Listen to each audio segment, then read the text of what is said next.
Bonjour l'ami, on te qualifiera comme ça, on ne dévoile pas ton identité, on est en pleine ville.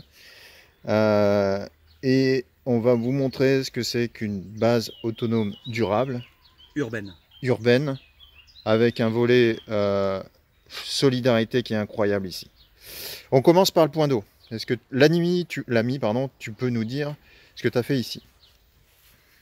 Eh bien, j'ai mis en place ce qu'on appelle un système d'aquaponie. Et j'ai reproduit simplement ce que fait la nature. Donc il y a un point d'eau où c'est qu'il y a une pompe qui monte l'eau à peu près à 50 cm et qui de bassin en bassin revient dans le bassin et est filtré par les plantes. Et donc ça peut servir à faire pousser des plantes décoratives comme on voit devant, mais aussi des légumes, comme le dit sympathiquement Céline Basset, Céline Basset, ta qu'on copine. embrasse bien. Alors, là, tu as un système de filtration phytosanitaire aussi ou non? Alors, tu veux faire référence de ça? Ouais. Voilà, ben, l'eau passe à travers ça, donc il y a un pré-filtre déjà qui aide un petit peu. Et après, ça passe à travers de la pouzzolane aussi, où c'est que les bactéries aident à la vie microbienne de l'eau. Mhm. Mais après, c'est quand même les plantes qui font le travail. Hein. Donc c'est cette eau-là Mmh, dont tu te sers pour ton jardin. exactement. Alors là, parce que les gens ne peuvent pas voir, Mmh, on va aller visiter voilà. le jardin. Et alors je peux vous assurer que moi j'ai fait la visite juste avant, c'est un truc de fou. On est, je le répète, en pleine ville, d'accord? C'est vrai, Allez, fais-nous visiter ton jardin, le jardin. le jardin d'Éden. Qu'est-ce que tu veux? C'est pas... Ben, il y a plein de... De toute façon, tu t'as fait tellement de vidéos où c'est qu'on va aller faire un clin d'œil à Céline Basset, donc avec ce premier test pour cette année. Parce que c'est quand même elle qui m'a donné l'idée. Et puis toi aussi, tes vidéos sur ton lac avec tes radeaux de bambou. Mais bon, voilà. C'est ça l'intérêt, c'est qu'il faut s'inspirer les uns les autres. Il n'y a pas besoin de faire de groupes. En ce moment, j'ai une discussion là-dessus. Ah, il faut faire des groupes. Non. C'est la liberté de s'inspirer les uns les autres qui fait vraiment progresser notre société. Un groupe, ça enferme trop les gens. Alors, vas-y, explique-nous là ce que tu as mis. Alors ici, on est envahi comme sol, je veux dire, on a que de l'argile. Oui. Et dans l'argile, c'est très bien comme base de sol, l'argile. Mais il faut donner aux légumes et aux plantes la possibilité de pousser. Pour ça, il n'y a que l'humus. Et pour créer le plus rapidement de l'humus sur une couche de calcaire ou de cailloux, ou même un simple balcon, hein, tout est possible. Hein. Et bien, moi, j'ai pris la technique du broyat. Donc les élagueurs savent pas où le mettre, le broyat. Le broyat, c'est le bois qui est broyé Le- après que les arbres soient coupés. Exactement. Et en fin de compte, il y a des services de la municipalité qui font ça très bien. Oui, mais Ou des des services élagueurs privés privés, aussi. hein, généralement c'est des privés d'ailleurs. Hein. Ils payent pour le jeter, ils payent cher d'ailleurs, 60 € la tonne.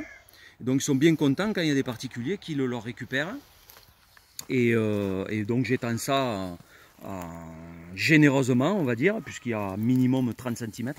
Alors, ce qui veut dire là, c'est que le sol ici, Ouais, ce n'est pas un sol dans le sens premier du terme, c'est ouais, pas ce qu'il y avait avant. ouais. En dessous, on a de l'argile et vous avez quoi? 40 cm Ouais. de broyat de bois. On le voit sur l'épaisseur des rondins. Et ben voilà, Sur la le taille. sol. Et encore sous le rondin, il y a encore 20 cm là-dessous. Je gratterai 20 cm que j'arriverai au sol. Bon, c'est l'allée, donc c'est un petit peu compacté. Mais si on passe là où je marche pas, on arrive toujours beaucoup plus rapidement à se frayer un chemin. Alors bon, j'ai mis des... Quand je plante un arbre et que je fais un trou, ben je balance la terre dessus. Donc ça s'est fait en couche, en lasagne, ce qu'on appelle en lasagne. Donc on arrive à gratter le sol comme ça à la main, C'est bon, tranquillement t'embête pas plus. pendant Mais plusieurs... regardez, ça c'est hyper intéressant parce que, pour les cultures. Pourquoi? Parce que comme l'ami sème directement dedans, il n'y a pas énormément d'efforts à faire pour aller récupérer les productions. tout à fait. Hop. Le sol et meuble. Le sol et meuble. Pas besoin d'outils, ou très peu. Je me suis inspiré de la technique de Philippe Forer, Bien. dont vous pourrez aller voir la vidéo sur YouTube, qui est intitulée Le Jardin du Graal, et que je conseille à tout le monde d'aller voir, qui est très sympathique, et donc j'ai mis en application ce qu'il propose, et ma foi, on peut constater que ça marche pas si mal que ça. Alors, je fais un petit tour d'horizon pour rappeler les faits. On est sur un terrain qui est rempli, je dis bien rempli, de broyats de bois. Broyats de bois que les gens qui broient le bois sont contents de fournir à l'ami. Pourquoi? Parce que en principe, ils le jettent. Et parfois, ils payent même pour s'en débarrasser. Donc, ah tiens, je vais vous les montrer quand même ça parce que c'est magnifique. Une fleur d'artichaut. Une fleur d'artichaut, c'est petit pas mignon avec, c'est quoi? C'est une guêpe dessus. Ouais. Et donc, ce broyat de bois a recouvert le sol de l'ami, qui, en fin de compte, lui permet de cultiver très facilement ses productions, ne pas trop faire d'efforts pour les récoltes, et donc on est sur quelque chose de très optimisé. Alors là, pareil, au lieu d'avoir mis la bordure en rondelle de bois, j'ai mis une bordure en fer. Ouais. Mais là, j'ai mon carré de topinambour qui fait 2 par 3 et dans lequel je ramasse 100 kg chaque année. 100 kg de 100 kg topinambour. sur 2 mètres par 3. Et tu vois, c'est très meuble, quoi. Et c'est à chaque fois des couches. Hein. Tiens, il y en a Eh ben voilà. Et tu vois, Vous voyez, pour récolter, la vitesse à laquelle ça va. C'est meuble, quoi, tout le temps. Et plus tu vas au fond, plus c'est noir parce que c'est plus vieux. Et dessus, ça reste plus jeune, donc ça ne s'est pas encore composté. Je t'ai amené là parce qu'ici, donc, il y a ce qu'on appelle le canna comestible. Et ça, c'est stratégique. C'est assez stratégique. On vous Il s'appelle le canna edulis. Hein, on a le nom là. Et le canna edulis, ça fait des bulbes